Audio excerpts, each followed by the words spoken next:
बिस्मिल्लाहिर्रहमानिर्रहीम। अस्सलाम वालेकुम नाज़रीन ग्रामी। इंडियन हकाम का कहना है कि मगरबी हिमालय में इंडिया और चीन के दरमियान मतनाज़ा सरहद पर दोनों ममालिक की अफवाज के दरमियान एक शदीद किस्म की झड़प हुई है।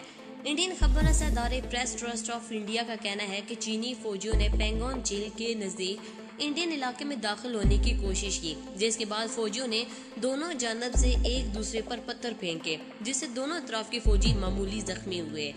बीजिंग का कहना है कि इसके फौजी अपनी सरहदी हदूद के अंदर थे। ख्याल रहे कि इंडिया, चीन और भूटान के सरहदी इलाके डोकलाम की वजह से इंडिया और चीन के दरमियान सूरत हाल बहुत ज्यादा कशीदा है। इंडिया और चीन की सरहद पर तनाव बढ़ता जा रहा है। दोनों ममालिक लाइन ऑफ एक्चुअल कंट्रोल पर अपनी फौज की मौजूदगी में इजाफा कर रहे हैं। आज की वीडियो की तमाम तरह तफसीलात से आपको आगाह करेंगे किस तरह से दोनों ममालिक की फौज के दरमियान झड़प हुई, पथराव किया गया एक दूसरे के ऊपर और उसकी वजह से कितना नुकसान उठाना पड़ा।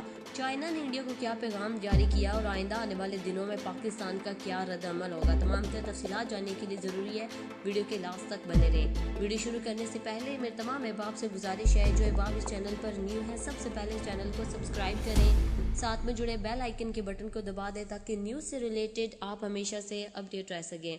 नीचे कमेंट बॉक्स में तमाम सूरत हाल के हवाले से आपकी क्या राय है उसके इज़हार करना मत भूलिएगा।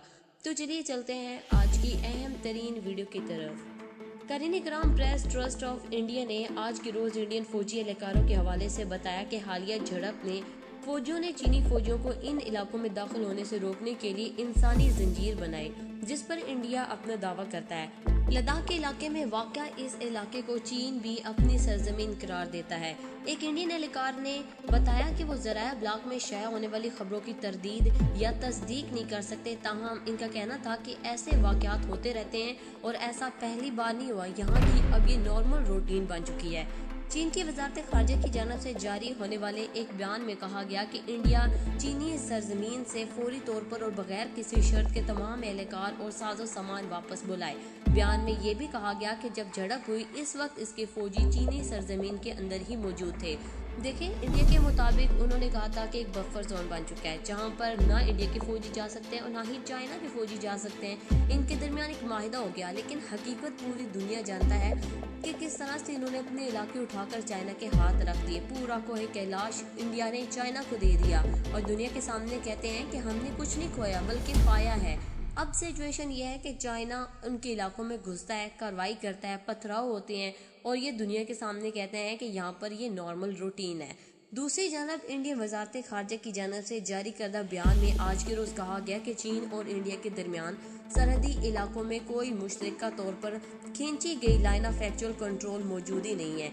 दोनों ममालिक के दरमियान ये झड़प एक ऐसे वक्त में हुई है जब शुमाल मशरकी सरहदी इलाके डोकलाम में सरहदी कशीदगी पाई जाती है और चाइना दिन ब दिन तरक्की करता जा रहा है। पाकिस्तान के साथ आए रोज वो नई टेक्नोलॉजी इंट्रोड्यूस करा रहा है। जैसे हाल ही में आपने देखा कि स्वीडन ने एक तहलका खेज रिपोर्ट जारी की।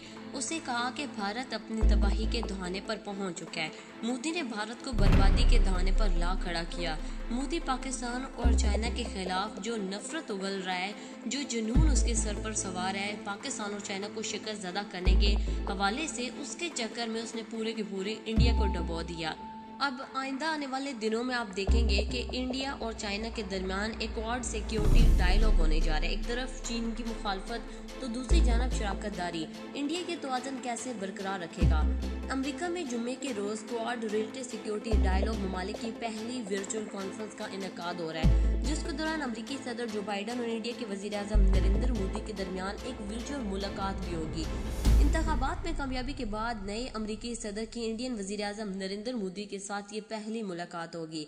क्वाड, जिसमें इंडिया, अमेरिका, ऑस्ट्रेलिया, जापान शामिल होंगे, चीन के खिलाफ रुकन ममालिक के दरमियान बहरी सलाहियत तवाज़ुन बढ़ाने के लिए कायम किया गया है, लेकिन इसके एजेंडे में वुसअत अब आ गई है। लेकिन ये जो रुकन ममालिक हैं चीन के बढ़ते हुए असर रसूख को रोकने के लिए एक प्लेटफॉर्म पर इकट्ठे हुए हैं और इंडिया इस कौम का एक अहम तरीन रुकन है। ताहम दूसरी तरफ इंडिया एक ऐसे प्लेटफॉर्म में भी काफी सरगर्म है जिसमें इंडिया और चीन का अहम किरदार है। ये ब्रिक्स का फॉर्म है जिसमें इंडिया और चीन के अलावा रूस, ब्राजील और जनूबी अफ्रीका भी शामिल है।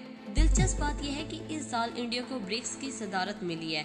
इंडिया साल की वसत में या इसके फौरन बाद ब्रिक्स सरबराही इजलास की मेजबानी करने वाला है, जिसमें चीनी सदर शी जिनपिंग की शिरकत का कवी इम्कान मौजूद है। अगर ऐसा हुआ तो ये इस साल की एक बड़ी पेशरफ्त होगी, क्योंकि गुज़श्ता बरस इंडिया और चीन के दरमियान सरहदी तसादम के बाद दोनों ममालिक के दरमियान ताल्लुकात सख्त कशीदगी का शिकार हो गए थे। यहाँ सवाल ये पैदा होता है, एक तरफ इंडिया चीन मुखालफत कोशिशों का हिस्सा बन रहा है, तो दूसरी तरफ ये फॉर्म पर वो चीन के हमरा खड़ा होता हुआ नजर आ रहा है। तो ऐसी सूरत हाल में नई दिल्ली ने बीजिंग के साथ ताल्लुकात में तवाज़ुन कैसे बरकरार रखा हुआ है? इंडिया और चीन की सरहद पर तनाव बढ़ता ही जा रहा है। दोनों ममालिक लाइन ऑफ एक्चुअल कंट्रोल पर अपनी फौज की मौजूदगी में इजाफा कर रहे हैं। उक्साई चीन में मौजूद वादी गैलवान के सबब दोनों ममालिक के माबैन तनाव की इब्तिदा हुई थी। इंडिया का कहना है कि वादी गैलवान की तरफ में चीनी फौज के कुछ खेमे देखे गए हैं। इसके बाद इंडिया ने भी वहां पर फौज की तादाद में इजाफा किया। इसके साथ ही चीन का इल्जाम है कि इंडिया वादी गैलवान के करीब दिफा से मुतल्लिक गैर कानूनी तामीरात कर रहा है। मई में दोनों मालिक के माबैन सरहद पर मुख्तलिफ मकामात पर तसादम हुआ और जैसे तैसे करते ये तसादम अब एक शदीद किस्म की कशीदगी में बदल चुका है। इंडियन और चीनी फौजों के दरमियान आए रोज झड़पों की खबरें हम सुनते रहते हैं। इसी दौरान लद्दाख में LAC के करीब चीनी फौज की हेलीकॉप्टर भी देखे गए। इसके बाद दूसरी जानब इंडिया ने भी अपने जंगी जहाज वहां पर पहुंचाने शुरू कर दिए। एयरफोर्स के सरबराह RKS भदौरिया ने चीन का जिक्र करते हुए कहा कि चीन गैर मामूली सरगर्मियां कर रहा है। बफर जोन बनने के बावजूद वहां पर चाइना के फौजी और वहां पर उनकी काफ़ी ज़्यादा नकल हरकत, यहाँ तक कि वो डिप्लॉयमेंट कर रहे हैं। चाइना ने वाज़ेह तौर पर दुनिया के सामने ये मौक़िफ़ रखा कि ये बफर जोन, ये जितना इलाका है लद्दाख का, ये सब का सब हमारा है। ये जो कॉम्प्रोमाइज़ की बात की जाती है इंडिया की जानब से की जाती है। पाकिस्तान के लिए भड़के मारी जाती हैं, तो दूसरी तरफ वो बाकायदा तौर पर चाइना की मिन्नतें करता हुआ भी नजर आता है। इस दौरान इंडिया के आर्मी चीफ ने इंडिया और चाइना के फौजियों के दरमियान जो तसादम हो इसके हवाले से कहा कि चीन की सरहद पर इंडियन फौज अपनी जगह पर कायम है और सरहदी इलाकों में बुनियादी ढांचे के लिए तरक्याती प्रोग्राम पर काम जारी रखे हुए है। उन्होंने ये कहा कि हम भारत के अंदर अमन कायम करने के हवाले से किसी भी हद तक जा सकते हैं। अब चीन का इंडिया पर इल्जाम सामने आया। चीन ने इंडिया को इस तनाव की वजह करार दिया। चीन के सरकारी अखबार ग्लोबल टाइम ने कहा कि इंडिया को दरियाई गैलवान के खिते में कशीदगी के जिम्मेदार ठहराने का वजह सिर्फ ये है कि इंडिया के फौजी ये समझते हैं कि ये इलाका उनका है, हालांकि वो हमारे इलाकों में घुस कर आते हैं और हम आगे से उनकी ठुकाई करते हैं। फिर जाकर ये रोना धोना कर शुरू कर देते हैं कि झड़पें हुई या पथराव किया गया। जैसे आज के रोज दोनों ममालिक के फौज ने एक दूसरे के ऊपर पथराव किया, जिससे कोई जानी और माली नुकसान नहीं हुआ। हाँ, दोनों ममालिक के फौजी जख्मी जरूर हुए। इस पर भी इंडियन मीडिया का रोना धोना शुरू हो गया। देखें नाजरीन, इंडिया और चाइना के दरमियान ये लड़ाइयाँ, ये झड़पें, ये शरारतें कब कहाँ पर ख़त्म होंगी, ये सिर्फ और सिर्फ जंग के आसार हमें उभरते हुए नजर आ रहे हैं। आखिर इन चीज़ों का एक मुस्तकिल हल क्या है? पाकिस्तान ने हमेशा से चाइना को सपोर्ट किया, चाइना ने पाकिस्तान को सपोर्ट किया। अगर जंग की शुरुआत होगी तो ये दोनों ममालिक मिलकर भारत की ठुकाई करेंगे। आज की वीडियो की तमाम तफसीलात से आपको आगाह किया। वीडियो सुनने जाने के बाद आपकी क्या राय है उसका सारा अपने नीचे कमेंट बॉक्स में करना है। वीडियो पसंद आने की सूरत में वीडियो को लाइक करें, कमेंट करें, हमारे चैनल को सब्सक्राइब करें और हमारी वीडियो को तमाम सोशल मीडिया अकाउंट्स पर ज़्यादा से ज़्यादा शेयर कर दें।